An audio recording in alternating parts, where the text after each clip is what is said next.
बिस्मिल्लाहिर्रहमानिर्रहीम। आज के लेक्चर के साथ हाजिर हैं। ये एक थ्योरम है। पेपर में इसकी स्टेटमेंट एमसीक्यू का हिस्सा बन सकती है या ये शॉर्ट क्वेश्चन के रूप में भी आ सकता है। आपने इसकी स्टेटमेंट पर जरा गौर करना है। कहता है derivative of an analytic function is analytic. किसी भी एनालिटिक फंक्शन का डेरिवेटिव लिया जाए तो वो भी एनालिटिक होता है। हम सब ये बात जानते हैं कि एनालिटिक फंक्शन क्या होता है। ऐसा फंक्शन जिसके फर्स्ट ऑर्डर डेरिवेटिव कंटिन्यूस हो और वो सीआर इक्वेशंस को भी सेटिस्फाई करता हो, ऐसे फंक्शन का नाम हम एनालिटिक फंक्शन रखते हैं। अब यहाँ उसने एक बात कही है कि derivative of an analytic function is analytic. Screen पर देखिए, suppose that F is analytic in a simple connected domain D. अगर फंक्शन अपने डोमेन पर एनालिटिक है, then f possess derivatives of all orders at every point z and d। तो फिर हमारे पास एनालिटिक फंक्शन के जितने भी डेरिवेटिव आएंगे, द डेरिवेटिव्स नेमली उनके नाम f dash first order, f double dash second order, f triple dash third order and so on, are analytic function in domain D. तो फिर रिजल्ट तय हो गया। आप पेपर में इसका मल्टीपल चॉइस कैसे भर सकते हैं? If a function f is analytic, then f dash number 1 analytic, number 2 non-analytic, number 3 regular, number 4 none of these। ऐसे ये मल्टीपल चॉइसेस की बन जाती है। तो रिजल्ट क्या निकला? रिजल्ट ये तय हुआ कि हर एनालिटिक फंक्शन के जितने भी डेरिवेटिव मालूम किए जाएंगे वो सब के सब एनालिटिक होते हैं। नेक्स्ट एक और स्टेटमेंट आ गई थ्योरम की शक्ल में हमारे पास। कहता है जी, suppose that complex function f g equal u plus iota v, यानी u x Y plus iota v x Y is analytic in domain D. हमारे पास ये एक कम्प्लेक्स फंक्शन है जो कि अपने डोमेन में एनालिटिक है। Then the function U x Y and V x Y are harmonic in D. अगर एफ जी हमारे पास एनालिटिक हो तो उसके जो रियल और इमेजिनरी पार्ट्स होंगे यू और वी वो हार्मोनिक होंगे। आपको पता है हार्मोनिक फंक्शन क्या होता है? हार्मोनिक फंक्शन हमारे पास, हमने ये डेफिनेशन पढ़ी थी, जो फंक्शन लैप्लास इक्वेशन को सेटिस्फाई करता है हमारी निगाह में वो हार्मोनिक फंक्शन होता है। अब ये जो हमने स्टेटमेंट पढ़ी है कि ऐसा फंक्शन, फिर से देख रहे हैं स्टेटमेंट को, कम्प्लेक्स वैल्यूड फंक्शन एनालिटिक हो तो फिर उसके जो पार्ट्स होते हैं real imaginary parts, you function real part ये वाला और वी फंक्शन इमेजिनरी पार्ट, ये हार्मोनिक होते हैं। हार्मोनिक से हमारी मुराद बिल्कुल तय है कि ऐसे फंक्शन जो लैप्लास इक्वेशन को सेटिस्फाई करते हैं। अब हम इसका जरा प्रूफ भी देखते हैं। चूंकि पेपर में अगर फिजिकल पेपर हो तो फिर तो इस किस्म की चीज़ें लाजमी पेपर का हिस्सा बनती हैं। अच्छा, कमेंट सेक्शन में आपने जाकर जो चीज़ लिखनी है वो दो डेफिनेशन है। अभी सबसे पहले एक है कि एनालिटिक फंक्शन क्या होता है, दूसरा ये हार्मोनिक फंक्शन क्या होता है। ये दो डेफिनेशन लिखनी। आइए अब प्रूफ की तरफ आते हैं। Let us suppose that f is equal to u plus iota v vxy plus iota vxy is analytic in the domain D, and that uv have the continuous first order and second order partial derivatives in domain D। u और v ये दोनों हमारे पास double order second order first order भी और second order भी continuous derivative. Since f is analytic, अब analytic function की डेफिनेशन क्या है आपने कमेंट सेक्शन में जाके लिखनी भी है, लेकिन यहाँ हम इस्तेमाल भी कर रहे हैं कि जो फंक्शन एनालिटिक फंक्शन होता है वो CR इक्वेशंस को सेटिस्फाई करता है। अब ये वाइवा का हिस्सा, वाइवा में ये पूछ लिया जाता है व्हाट इज CR इक्वेशन।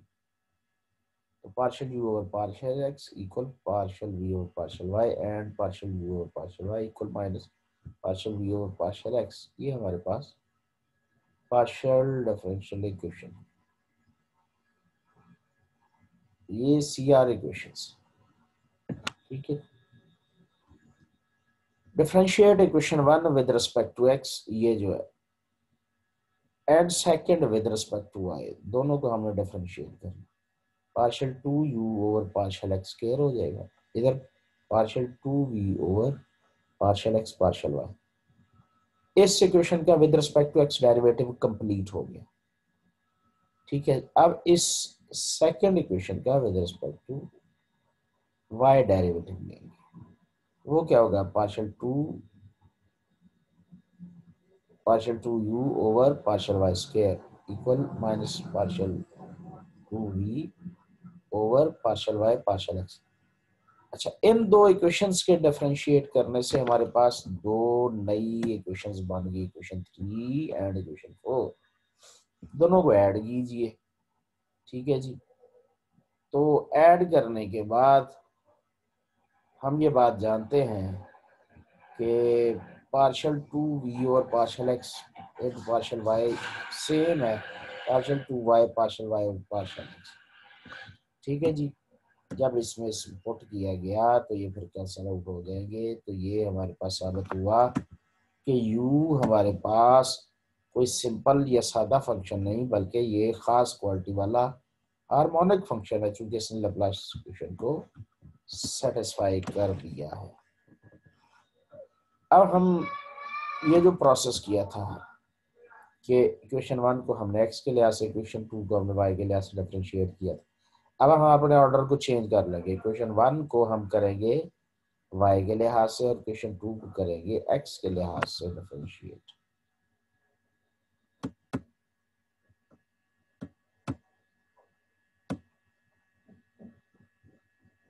अच्छा, ऐसा करने से क्वेश्चन 1 को y के लिहाज से और 2 को x के लिहाज से डिफरेंशिएट करते हैं।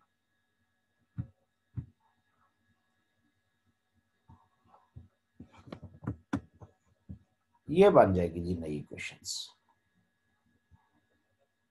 ठीक है, ये दो अदद नई इक्वेशन बन जाएगी, ये इक्वेशन 5 और ये इक्वेशन 6। ये जो दो इक्वेशंस हैं इनको ऐड कीजिए। u एक्स वाई कंटिन्यूस है तो वो वैल्यू पुट हो जाएगी, कट जाएगा। Partial 2v X square partial 2v Y square equal 0। ये हमारे पास v एक्स वाई, ये इसने भी लैप्लास क्वेश्चन में सेटिस्फाई करवा दी, तो इसका मतलब है ये भी हमारे पास हार्मोनिक फंक्शन होगा। तो अब वहाँ आपके क्वेश्चंस में एनालिटिक कमेंट सेक्शन में जाकर आपने एनालिटिक फंक्शन क्या होता है और हार्मोनिक फंक्शन क्या होता है और लैप्लास क्वेश्चन क्या होती है, 3 क्वेश्चन आपके हो गए। ठीक है जी, अब हमारे पास आ गया जी हार्मोनिक कंजुगेट फंक्शन क्या होता है। हार्मोनिक कंजुगेट फंक्शन क्या है, इसकी डेफिनेशन हम देखते हैं।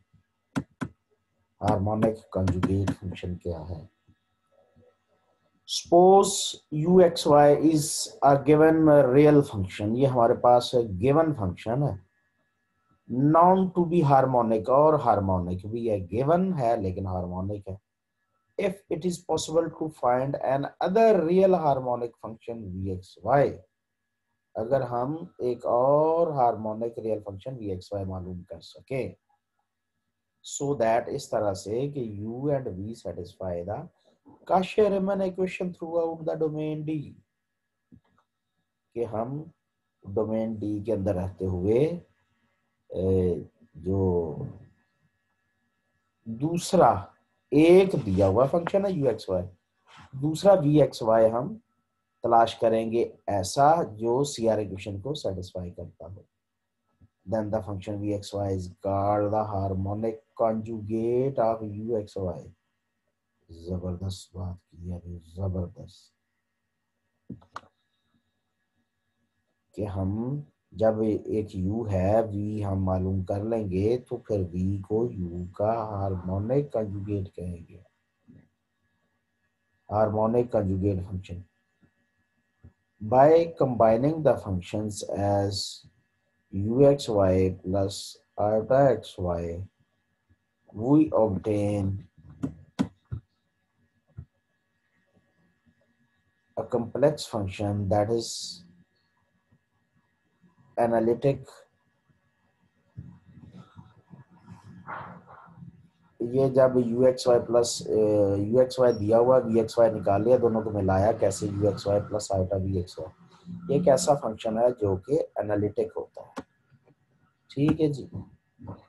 अब जरा एक एग्जांपल इसकी देखते हैं, क्वेश्चन देखते हैं जो कि एक्सरसाइजेज में से लिया गया हुआ क्वेश्चन है। इसके दो पार्ट हैं इस क्वेश्चन के। इस क्वेश्चन का पहला पार्ट हमारे पास ये verify that the equation the function, ये जो है U function is harmonic in the entire complex plane. Check करना है जी कि ये हमारे पास क्या है, हार्मोनिक फंक्शन है या नहीं। तो एक तीन क्वेश्चन है, फोर्थ क्वेश्चन आप शामिल कर लें कमेंट सेक्शन में जाके लिखना है, हार्मोनिक कंजुगेट फंक्शन क्या होता है। चार हो गए। ये जी हमारे पास इस फंक्शन का विद रिस्पेक्ट टू एक्स और with respect to Y derivative लीजिए, फिर उसी फंक्शन का विद रिस्पेक्ट टू एक्स और with respect to Y derivative. ठीक है जी। ये एक्स के लिहाज से पहला, एक्स के लिहाज से दूसरा, और ये वाई के लिहाज से पहला और वाई के लिहाज से दूसरा।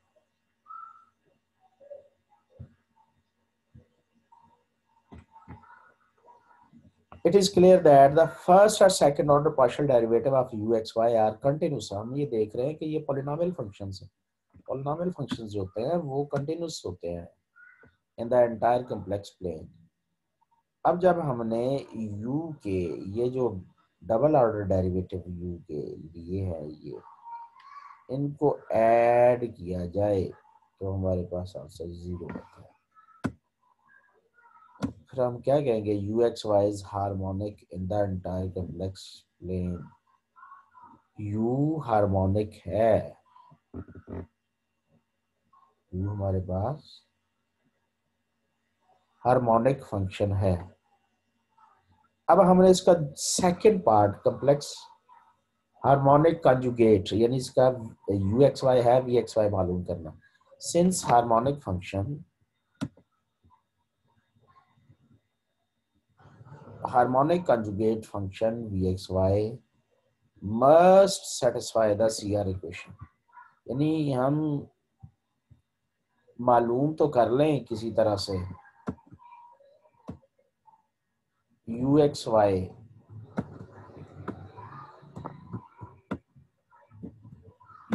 भी मालूम हो और किसी तरह से हम वी एक्स वाई भी मालूम कर लें, लेकिन वी एक्स वाई ऐसा मालूम कर लें कि जो सी आर इक्वेशंस को सेटिस्फाई ना करता हो, तो ऐसे वी एक्स वाई का कोई फायदा नहीं। तो इसका मतलब है for U x Y V will find the V x Y which satisfy the harmonic conjugate which satisfy the ऐसा फंक्शन जो कि सी आर इक्वेशंस को भी सेटिस्फाई करेगा, वही हार्मोनिक कंजुगेट कहलाने का हकदार होगा।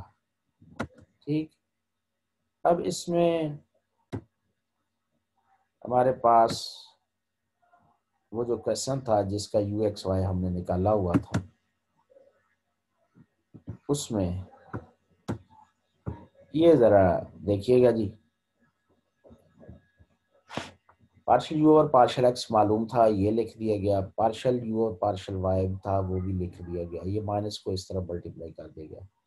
ये वी की हमारे पास दो इक्वेशंस आ गई। अब इक्वेशन 1 को इंटीग्रेट करें,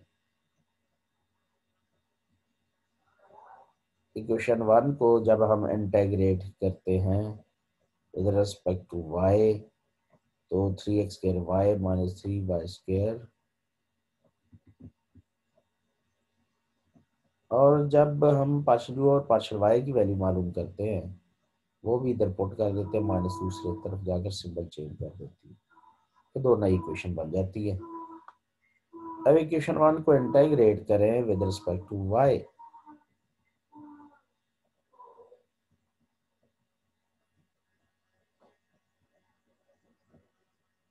ये हमने इक्वेशन 1 का with respect to y integration मालूम किया, with respect to x constant आ जाएगा।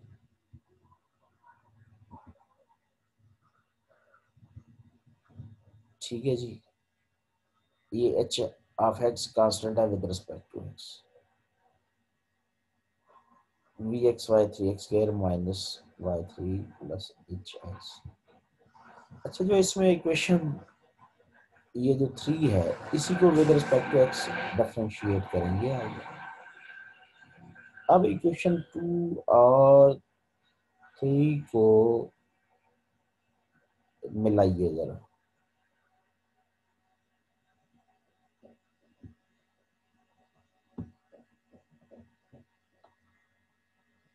अच्छा, ये इसमें हमारे पास इंटीग्रेशन के बाद ये एक्सप्रेशन बन गया, इसी इसको आप डिफरेंशिएट करें विद रिस्पेक्ट टू x, ये एक्सप्रेशन आएगा h डैश ऑफ x भी आ गया हमारे पास। अब इक्वेशन 2 और 4 को इक्वेट करें, तो h डैश ऑफ x की वैल्यू 5, इसे इंटीग्रेट करें तो h of x 5x plus c आ जाएगा। इक्वेशन 3 में ये वैल्यू पुट कर दें, इसमें ये h ऑफ x की वैल्यू लगा दें, तो हमारे पास वी एक्स एक्सप्रेशन कंप्लीट हो जाएगा। यही हमारा रिक्वायर्ड एक्सप्रेशन था। इसे ही हार्मोनिक कंजुगेट, इसी वी ऑफ एक्स वाई को यू ऑफ एक्स वाई का हार्मोनिक कंजुगेट कहेंगे। अब दोनों वैल्यू फंक्शन में पुट कर दीजिए, F of G equal this U and F of G equal to this V. ठीक है जी, ये पेपर में क्वेश्चन लाजमी आता है कि जब एक यू देकर वी की कीमत मालूम करे और एंड पर जो है कॉम्प्लेक्स फंक्शन कंस्ट्रक्ट करें यू और वी को मिलाकर। ठीक है जी, अब it is if v is harmonic conjugate of u in some domain d, then u is general not a harmonic conjugate of v। कहता है v हार्मोनिक कंजुगेट u का है, तो फिर लेकिन u के लिए जरूरी नहीं कि वो v का हार्मोनिक कंजुगेट हो। अभी हमने साबित किया v u का हार्मोनिक कंजुगेट है, लेकिन u का होना जरूरी नहीं। Laplace equation in polar form, yes, another multiple choice, एक और एक्सप्रेशन। Laplace equation हमने पढ़ रखी है किस फॉर्म में, कार्टेशियन फॉर्म में। अब जो हमारे पास सामने आई है वो Laplace equation in polar form आई है, r square into partial 2u और partial r square plus r partial u और partial r plus partial 2u और पार्शियल थीटा स्क्वायर इक्वल 0। ये है जी हमारे पास Laplace equation। Question verify that the given function is harmonic in domain D not containing the और origin. कहता है ये जो हमारे पास फंक्शन है इसमें यू हार्मोनिक है, लेकिन कहाँ पर? पूरी डोमेन डी में, लेकिन जरूरी नहीं कि उसने ओरिजिन को भी लिया हुआ हो। या जी u r theta given function है, हम इसका पहले यू के लिहाज से डेरिवेटिव, यू का आर के लिहाज से डेरिवेटिव लेंगे। ठीक है, ये आ गया। फिर हमारे पास सेकंड ऑर्डर डेरिवेटिव, इसका सेकंड ऑर्डर डेरिवेटिव ये, तो इसको अगर मुख्तसर करके लिखें पार्शियल टू यू और partial r square equal this, ये हमारा जी partial two you over partial r है। ठीक है, अब यू आर थीटा क्या था, ये एंड पर लिखा हुआ है, ये यू आर। ठीक है, यू आर थीटा को मुख्तसर करें, ये इस तरह से बन जाएगा, इसका थीटा के लिहाज से डेरिवेटिव लेंगे। ठीक, डबल डेरिवेटिव ले थीटा के लिहाज से, ये एक्सप्रेशन आ जाएगा partial two you over partial theta square हमारे सामने। First and second order partial derivatives are continuous in domain D not containing the origin. तो u और v के फर्स्ट ऑर्डर डेरिवेटिव जो u के हैं वो पूरे हो रहे हैं, फर्स्ट और सेकंड ऑर्डर डेरिवेटिव, लेकिन ओरिजिन को लिए बगैर। कंसिडर ये जी हमारे पास पोलर फॉर्म में लैप्लास इक्वेशन, इसमें वो वैल्यूज भी लगा दी गई, तो ये कट करके कैंसिल होने के बाद जीरो आंसर आया। ठीक है जी, u r theta is harmonic in domain u r theta एक हार्मोनिक फंक्शन साबित किया हमने।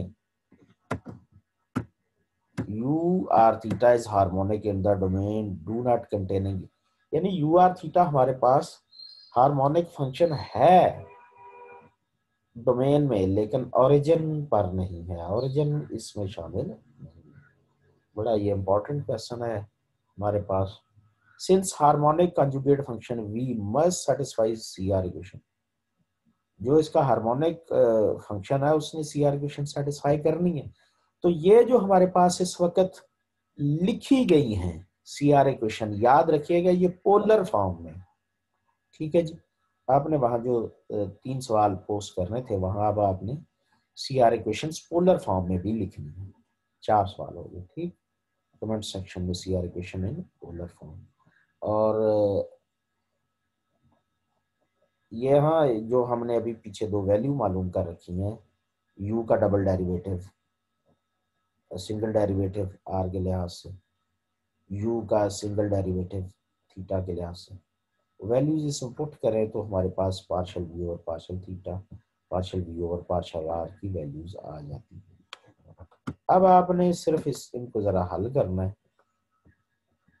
तो ये v हमारे पास इंटीग्रेट इक्वेशन वन को हमने ये जो है थीटा के लिहाज से इंटीग्रेट करना। ठीक है जी, थीटा के लिहाज से इंटीग्रेट करके ये आ गई, ये कांस्टेंट ऑफ इंटीग्रेशन।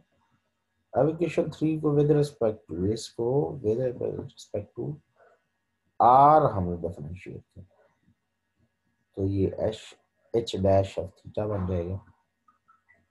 अब आप क्वेश्चन 2 और 4 को कंपेयर कीजिए तो H dash of theta equal 0 आएगा, इसे इंटीग्रेट करें तो एच थीटा कांस्टेंट के आ जाएगा। ठीक है, ये है जी वी आर थीटा, ये हमने कैलकुलेट कर लिया। अब ये कंजुगेट फंक्शन हमारे पास जो है एनालिटिक फंक्शन कैसे बन गया, यू आर थीटा गिवन था, वी आर थीटा मालूम किया, वैल्यू पुट कर दे तो ये हमारे पास आंसर आ जाएगा। तो आज हमारे पास कुछ 5 क्वेश्चन है जो कमेंट सेक्शन में जाके आंसर देने हैं आपने, वो सारे हमने डिस्कस किए। एक आखिरी का ये इजाफा कर लीजिए, how can we construct analytic function from a potential function, yeah, from a harmonic function, how can we construct analytic function? ये क्राइटेरिया भी आपने लिखना है।